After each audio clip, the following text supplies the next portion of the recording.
They called me a nobody.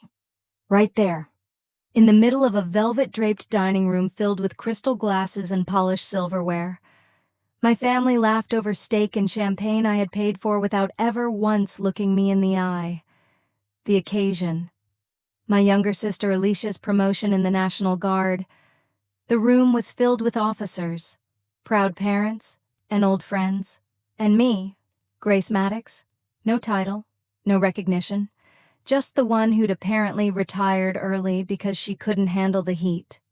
My mother had told me not to wear anything too severe, so I came in a soft gray dress, my medals left tucked in a drawer. I smiled when expected, nodded when addressed. And when someone asked what I did these days, Alicia cut in, chirping. She used to be in logistics or admin or something. Now she mostly stays home. I didn't argue. I didn't correct. What would have been the point? Then the doors opened. A man in full dress blues walked in, his presence like gravity itself. Heads turned. Conversations paused. Alicia perked up to greet him, her commanding officer. Apparently, but he didn't stop for her. He walked straight past the rows of neatly aligned brass and civilians, stopped in front of me, and saluted. General Maddox. Ma'am, welcome back. The room dropped into stunned silence. Alicia's eyes widened. My father dropped his fork. My uncle choked on his wine. And just like that, every lie they'd told themselves about me, about who I was and what I had done, started to unravel. I used to think silence was survival, but that night, I realized the truth never stays buried, especially when it walks back in through the front door. Let me tell you what really happened. Coming back wasn't easy. I didn't land with fanfare or ceremony. No welcome banners, no teary reunions at the airport. I just drove the old sedan I'd borrowed from a friend halfway across the country and pulled into my parents' driveway in the middle of a cool Virginia morning. The house looked exactly as I remembered, same chipped porch railings, same rose bushes my mother kept alive out of habit more than love. It felt like I was stepping into a memory someone had left running for too long. No one came out to greet me. I knocked once, then let myself in. My old key still worked, which surprised me. The air smelled faintly of lemon cleaner and something heavier cooked meat. Maybe, and I realized I'd forgotten what home was supposed to smell like. My mother was in the kitchen, humming, her back turned. She didn't jump when I walked in, just glanced over her shoulder and said, "You're early. I set my bag down by the door. I said I'd come today." She nodded. "I thought you meant later." That was it. No hug. No, I missed you. Just logistics. The dining room table was already dressed tablecloth, candles, polished cutlery. Alicia's promotion dinner wasn't until tomorrow, but my mother never did anything last minute. She gestured vaguely at the guest room and said, "You know the way I did?" Everything inside looked smaller. The wallpaper was peeling a bit by the closet, and the mattress groaned louder than I remembered. I sat down anyway. I had no intention of unpacking. I wasn't planning to stay long. That afternoon, I wandered into the den. My father was watching the news muted. Of course. He glanced up at me, squinted, then returned his eyes to the screen. "You still in touch with any of the old crew?" he asked. "No," I said simply. He nodded like that made sense. Maybe it did. To him, loyalty ended when headlines stopped printing your name. On the far wall was a display shelf, the kind families used to showcase medals, photos, certificates. It used to hold a picture of me West Point graduation, full uniform, sharp salute. I'd seen it there for years. It was gone now. In its place was a framed photo of Alicia in her National Guard blues, freshly pressed and beaming. No trace of me. I didn't ask. I didn't need to. The answer was already carved into the empty space where my legacy used to live. That evening, during dinner, Alicia arrived. She entered like a gust of spring air, bright, confident, glowing with achievement. Her boots clicked crisply against the hardwood floor as she walked in carrying a garment bag. My mother rushed to hug her, eyes lighting up. My father even smiled. "Still got that sharp posture," he said proudly. "Real soldier now." I offered a polite nod. "Hey, Alicia." She turned to me, expression somewhere between surprise and calculation. "Grace, you made it. You invited me." I reminded her. "I know," she said. "But still, it's good to see you." Her smile didn't quite reach her eyes. We sat around the table, exchanging shallow updates, jobs, weather, house prices, anything that didn't require intimacy. When someone brought up Alicia's promotion ceremony, she beamed. "It's going to be at Patriot Hall," she said. "The officers' club just outside Fort Vaughn. They've got this wall of honor. They put up a photo of whoever's being recognized for the week." My mother clapped softly. "Oh, darling, that's perfect." She turned to me. "Grace, you'll come, of course. Just something simple. Nothing too commanding. Let Alicia shine." I almost laughed. Not because it was funny, because I remembered a time when I had been the one recognized on a wall of honor, a time when the room would go quiet when I walked in, when being a general wasn't a past tense. But in this house, none of that existed anymore. I excused myself after dessert and walked out onto the back patio. The night air was cold, still. I stood under the string lights they'd hung for ambiance and looked out at the garden, half dead in the chill. Somewhere inside. Laughter continued. I leaned against the railing and stared up at the stars. I wasn't angry. Not exactly. Anger required energy. I was just tired. Tired of being edited out of my own story, of being a footnote in rooms I once commanded. The truth was, I hadn't come home to make peace. I came because something was stirring again, something that had remained buried for years. I could feel it in the way my mother avoided my eyes, in the way Alicia smiled like she'd already won something. There was a shadow crawling its way back into my life, and I needed to be here when it arrived. You never really leave the battlefield, even years after the last order has been given. The last salute offered. It lives under your skin, quiet, constant, like a scar that doesn't ache until someone touches it. For me, it started with a name.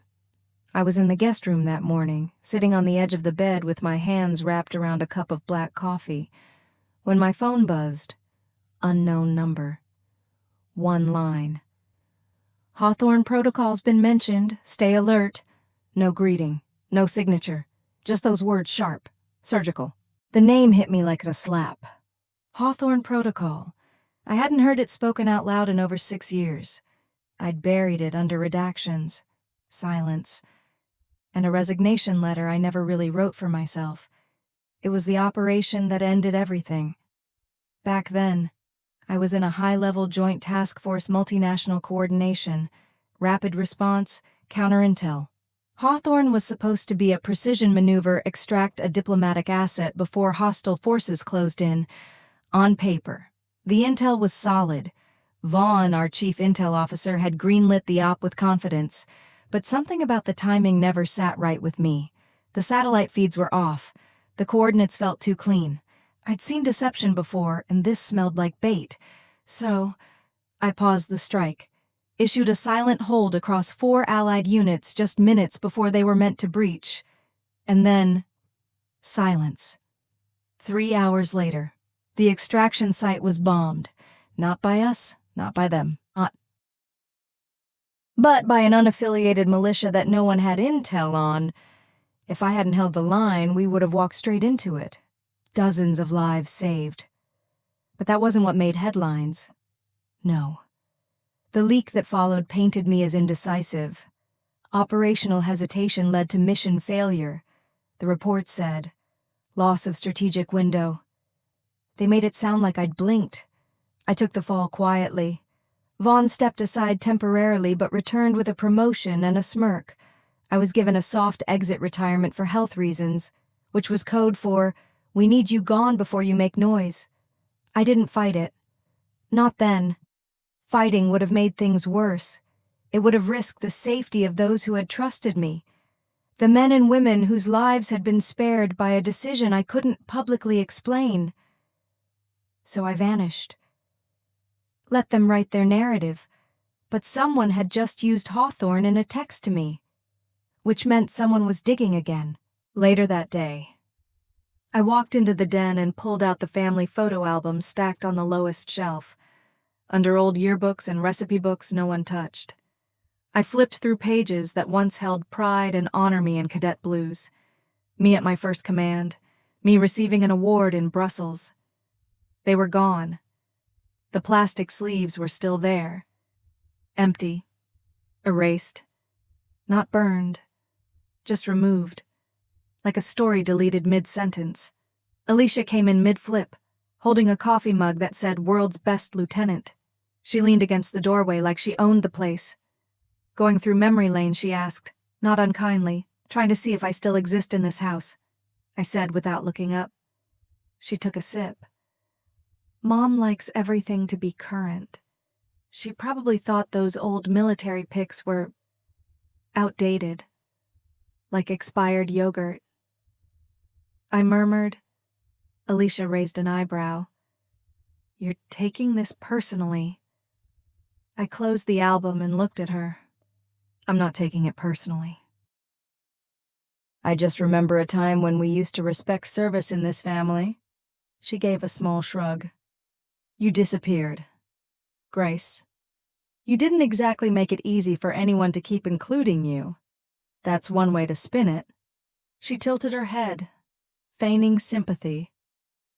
People move on. Yes, I said slowly. But they usually don't bury the living first. That night, I searched my archived emails, ones I'd tucked away in a digital vault for no one's eyes but mine. I found the original Hawthorne brief, redacted, of course, but some metadata remained intact. Coordinates, mission designations, Vaughn's signature. He had issued the final targeting shift directly overriding my hold order. That line had mysteriously vanished from the tribunal report. I'd kept the real brief anyway.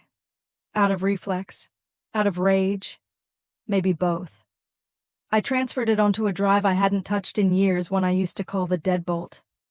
I tucked it into my coat lining and walked outside for air. That's when I saw my father through the living room window, nodding off in his chair while holding Alicia's photo in one hand.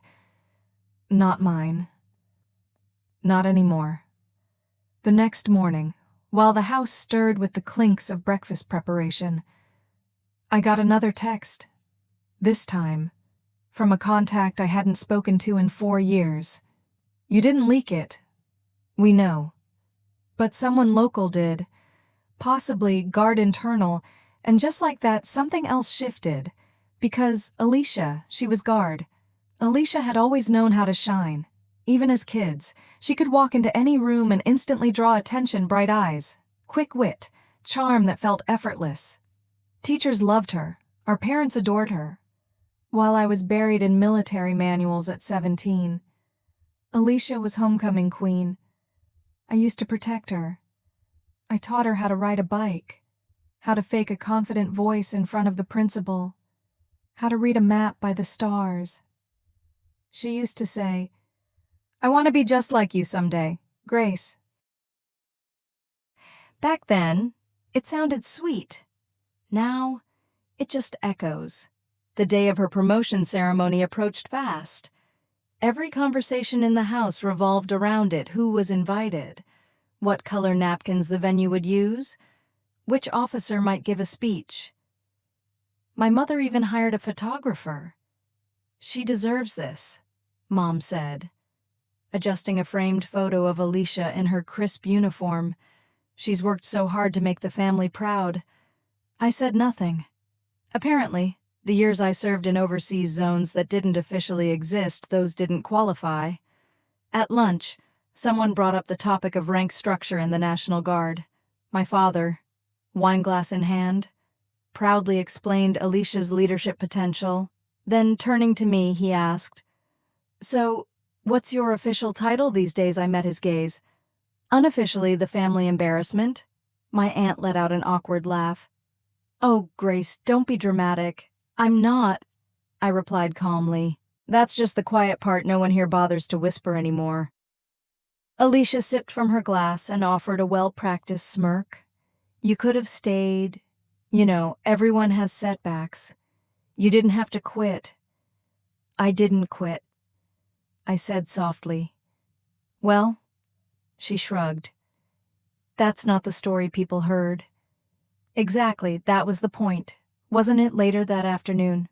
I walked into the garage. I needed silence. Instead, I found my father and Uncle Roy tinkering with the old lawnmower. They were talking politics. Then somehow it shifted to the military. I'm just saying, Uncle Roy said. People who rise and fall too fast usually skip steps somewhere. Dad nodded. Honor takes consistency, not just titles. I should have walked away. Instead, I stepped forward. And what would you two know about either? They both turned. I'm sorry, I added. Were you ever asked to order a strike that could kill civilians? Were you ever told to follow intel that you knew was poisoned? My father set his wrench down. We're not doing this. Grace? No, I agreed. You never did. I turned and left before they could respond. That evening, Alicia came to my room. She knocked once, then let herself in. She didn't ask if it was okay. You've got a chip on your shoulder the size of a warship, she said bluntly. I looked up from my notes. What do you want? Alicia. She crossed her arms. Why are you even here? I blinked. Because you invited me. Mom invited you, she said.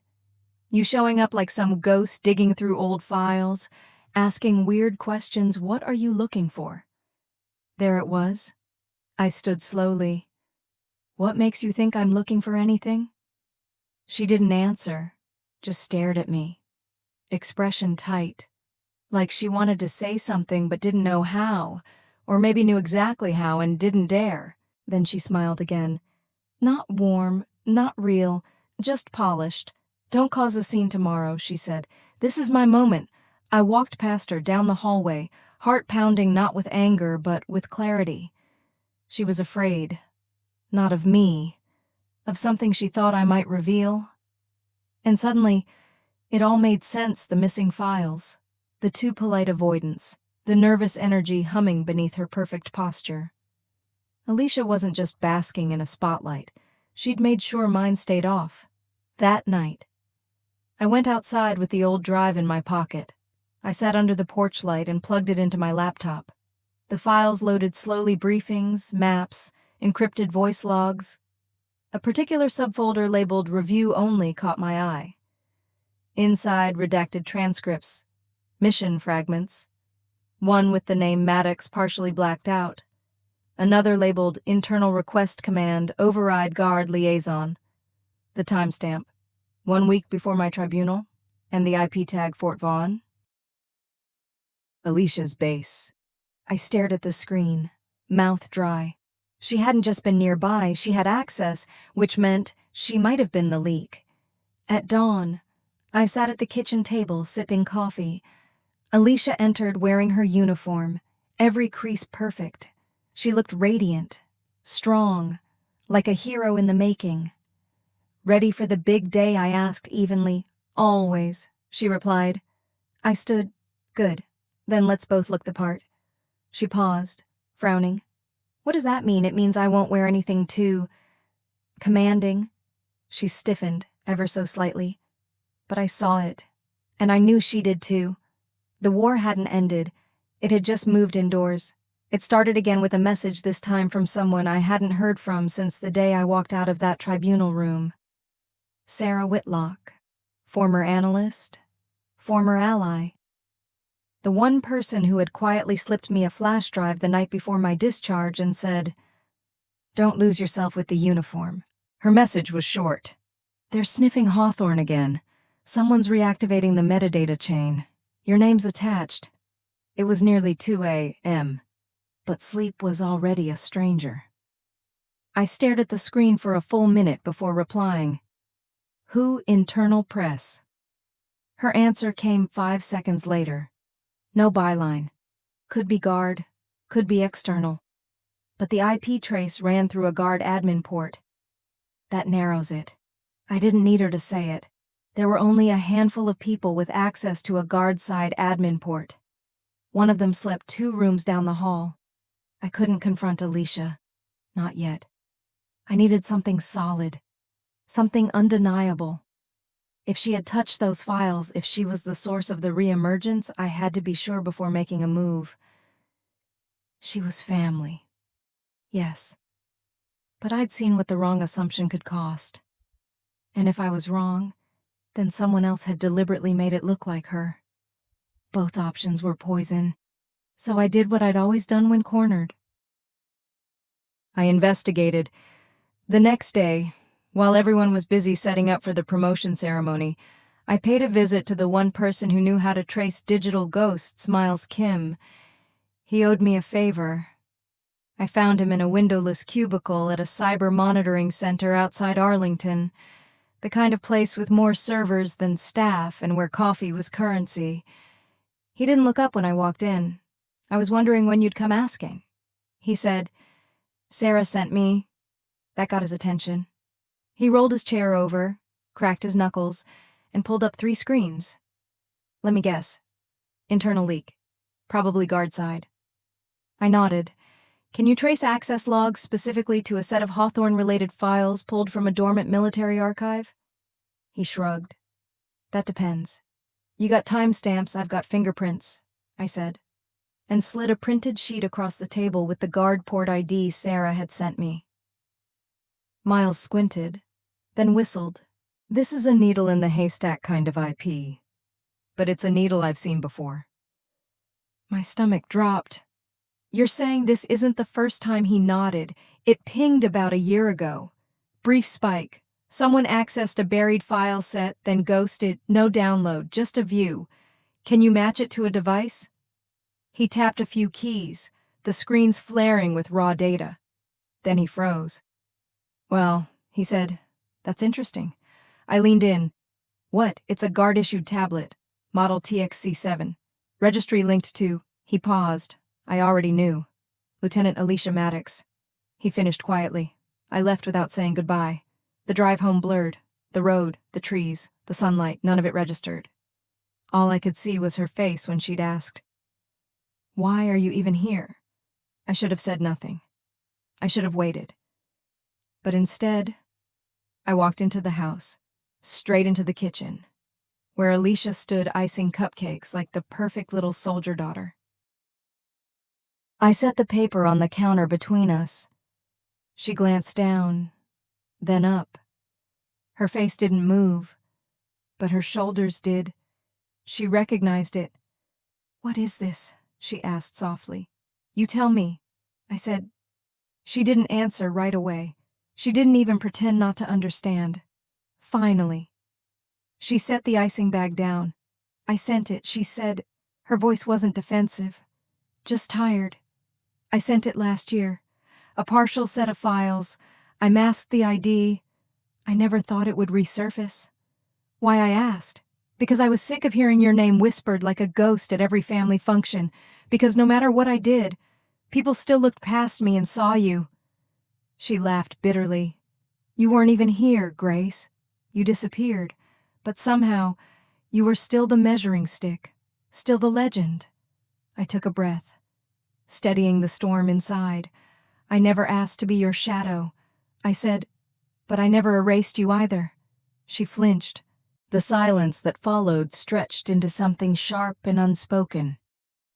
Then she said, almost choking on it, "I know I was wrong, but I didn't think it would go this far." I nodded slowly. "You never do, until it does." That night, I walked into the guest room and opened the drawer I hadn't touched in years. Inside a single box, my uniform, folded, pressed, untouched since the day I left. I ran my fingers over the shoulder tabs, my name, my rank. Still there, still mine. The war I left behind, it had just walked back into my life. Only this time, it had my sister's fingerprints all over it. I wore black. Not the kind of black that asks for attention, the kind that absorbs it. A charcoal dress, long sleeves, no shine, understated, unremarkable. The kind of outfit you forget 5 minutes after someone walks out of the room. I was done being a distraction. At least, that's what I told myself. The promotion dinner was held at a private military dining hall just outside Fort Vaughn, white tablecloths. Polished floors, walls lined with portraits of heroes and legends. The kind of place built to elevate ceremony into spectacle. Alicia was radiant. She wore her new bars like a second skin, every movement graceful, every smile perfect. Our parents practically floated beside her, pride oozing from every glance. She shook hands, posed for photos, laughed with officers and their spouses. No one looked at me.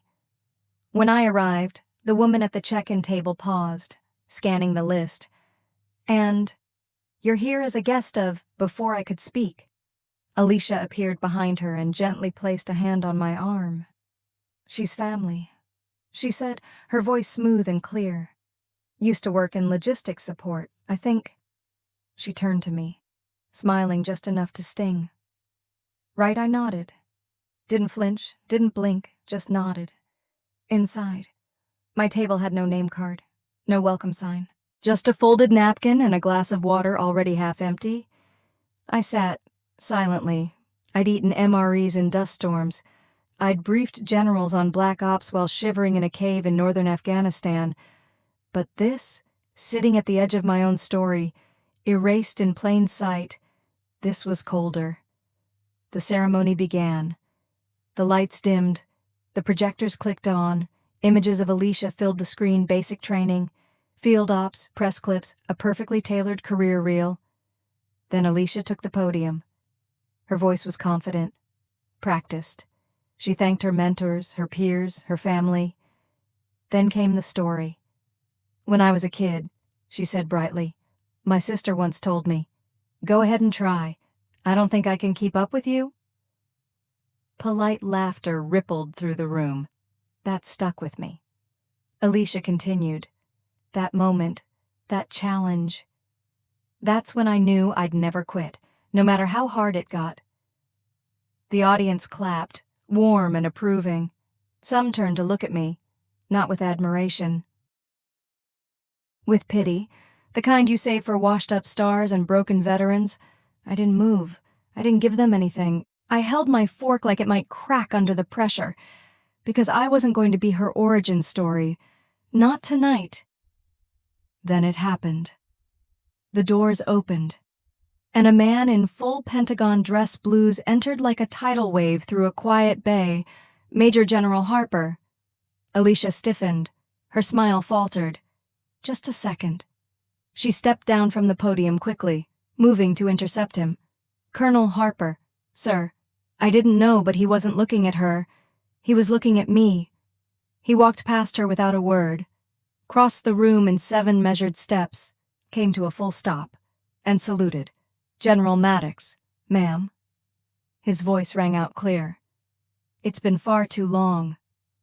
Silence fell, a hard, sharp kind of silence, the kind that carves truth out of shadow. Every fork dropped, every head turned. Someone near the back whispered, "Did he say General?" I stood slowly, nodded. Once, "Sir, good to see you again." He turned to the crowd. His next words weren't a toast, they were a reckoning. This woman helped author the withdrawal strategy for Operation Hawthorne. He said, "Half of NATO still owes her their necks literally." No one breathed. I didn't smile. I didn't need to. The silence was doing all the work.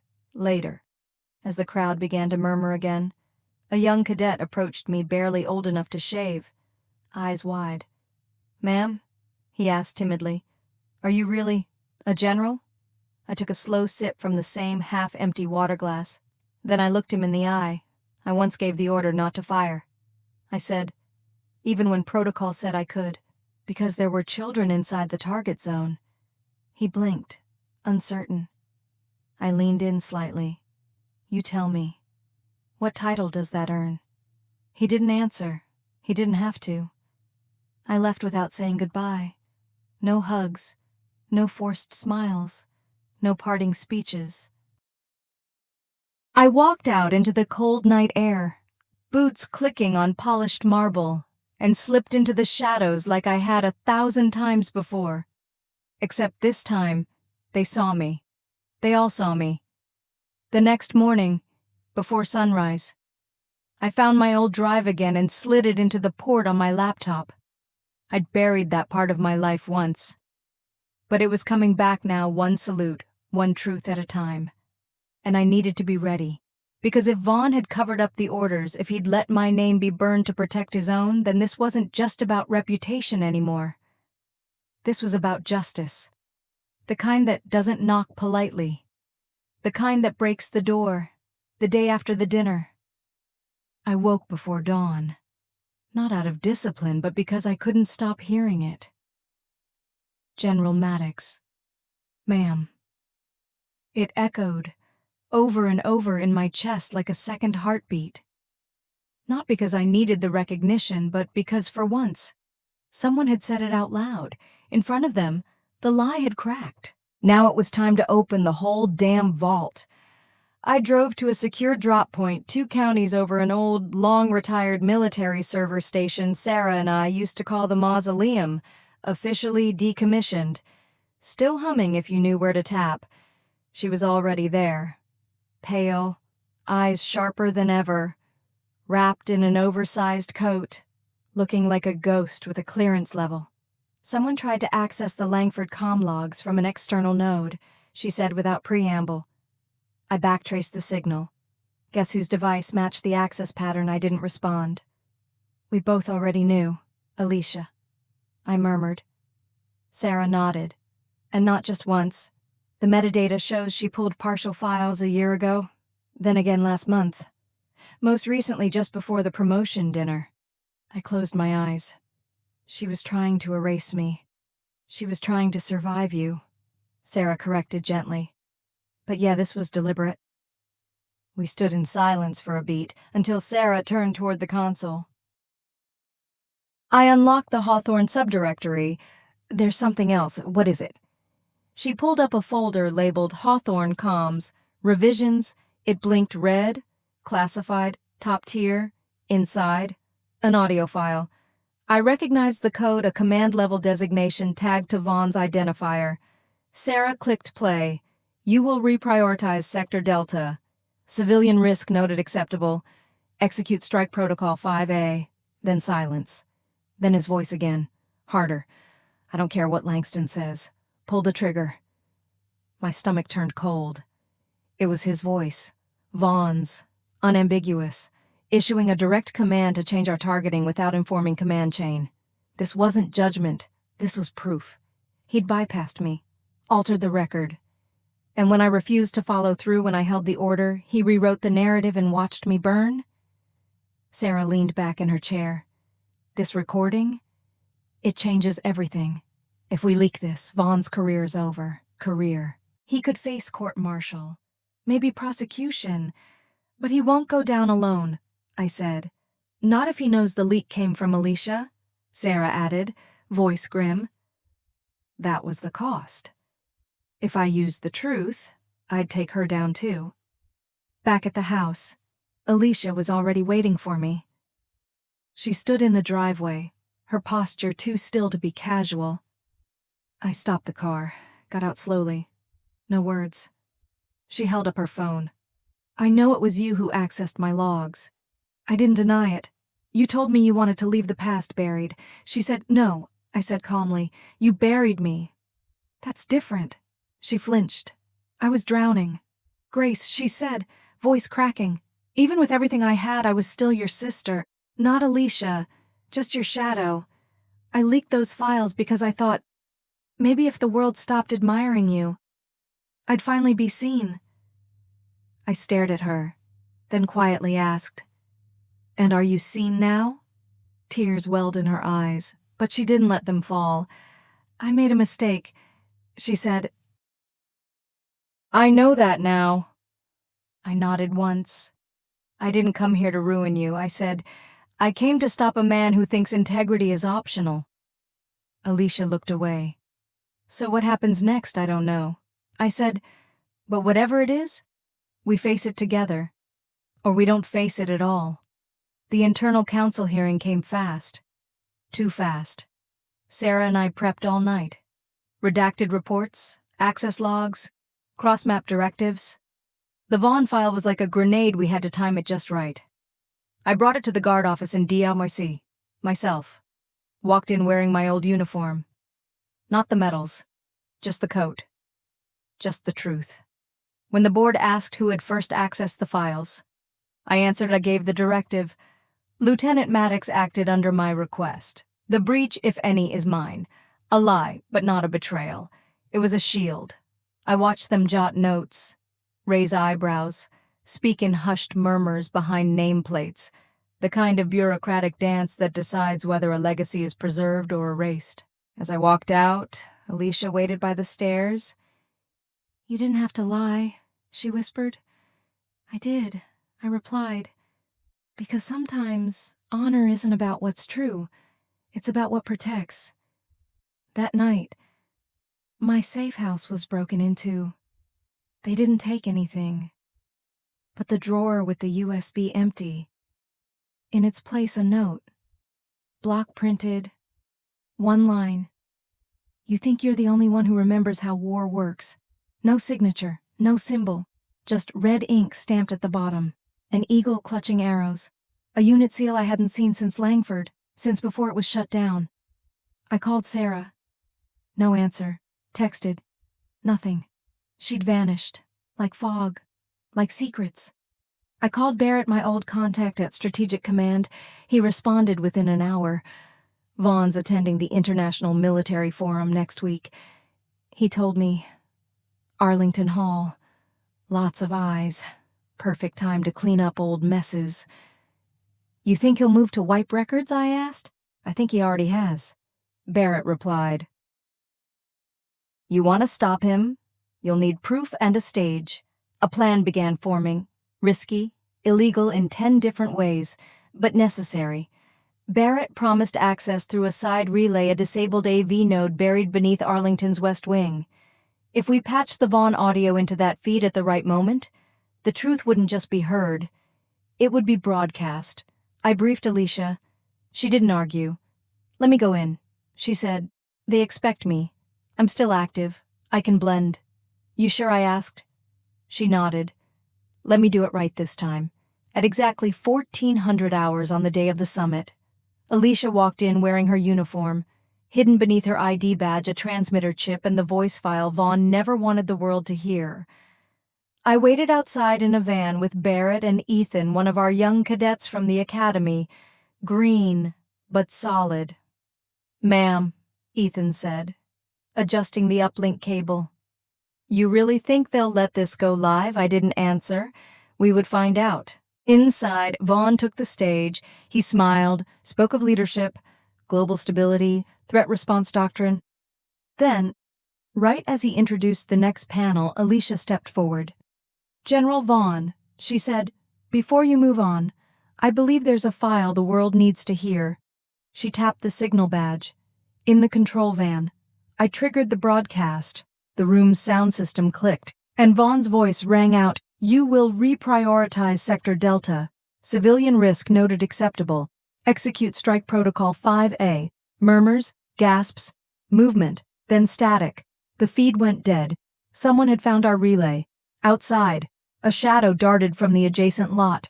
A single gunshot cracked through the air. Ethan fell hit in the shoulder. I caught him as he collapsed, blood soaking his uniform. "Don't let them win with silence," he whispered. I gritted my teeth, slammed the power feed back into place, reinitialized the backup.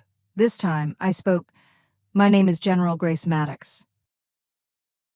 Years ago, I refused an illegal order that would have killed civilians. I was punished for it, silenced, labeled a disgrace. But the voice you just heard, that was the real disgrace. That was the system choosing headlines over lives. The signal held. The room didn't clap, but they didn't walk out either. They listened. And that was enough. They didn't cuff us. They didn't raise their voices. They simply walked into the summit hall and asked us, Alicia and me, to follow them. Through a side corridor, away from the murmuring delegates and stunned brass, past banquet tables that still held untouched glasses of champagne, into a small, windowless room with walls painted the color of old resignation. 4 chairs, 1 table, no insignia, just the hum of a hidden camera and the heavy air of coming judgment. I sat down.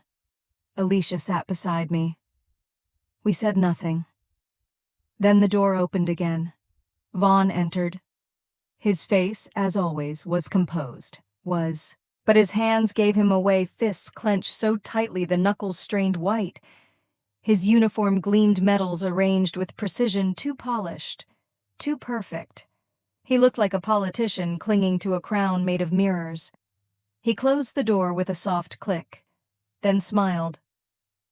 "I suppose congratulations are in order," he said. No one responded. "You always did have a flair for the dramatic, General Maddox." He spat my title like it tasted wrong. I leaned forward slightly, elbows on the table. I didn't want drama. I wanted the truth. He exhaled, slowly. "Truth is a luxury, one we can't always afford. I offered you a clean retirement once, a dignified fade-out. You chose spectacle, I chose integrity. I said, semantics." He muttered, then turned his gaze to Alicia. "And you, Lieutenant Maddox, I'm disappointed. I expected more loyalty." She didn't flinch. I took an oath.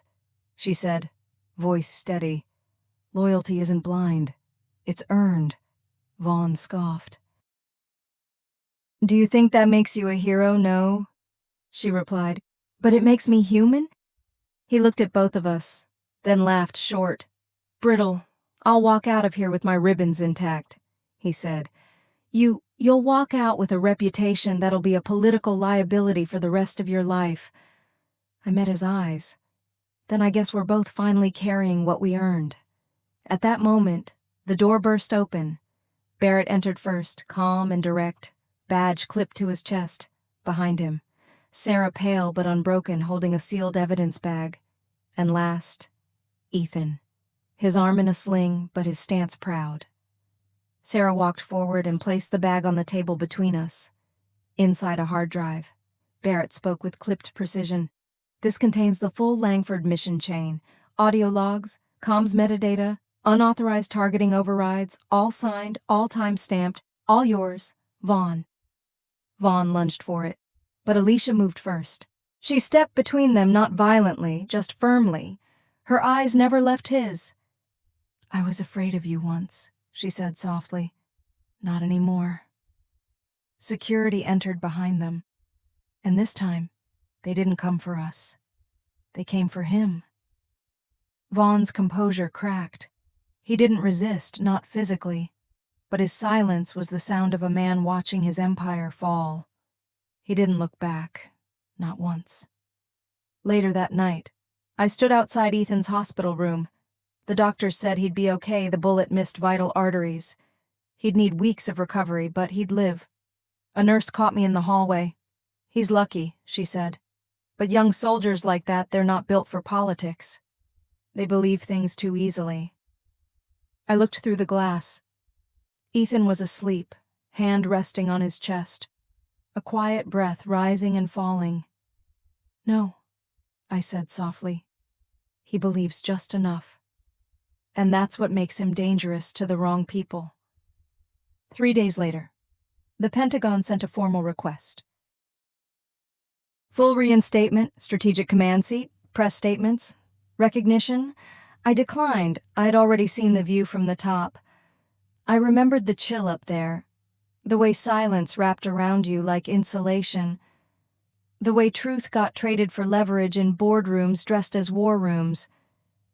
Instead, I returned to the academy, not because I lacked the strength to climb again, but because I'd finally found the strength to lift others. The headlines spread fast. Vaughn arrested for intelligence manipulation. General Grace Maddox exonerated. Whistleblower behind Langford exposure. My name, for the first time in years, wasn't followed by an asterisk or a scandal. It stood, not above anyone, just tall enough to be seen. They called a hearing, not for punishment, but to clarify history. The panel looked like a wall of suits pretending not to know me. Some had nodded at me in passing years ago when they endorsed my discharge.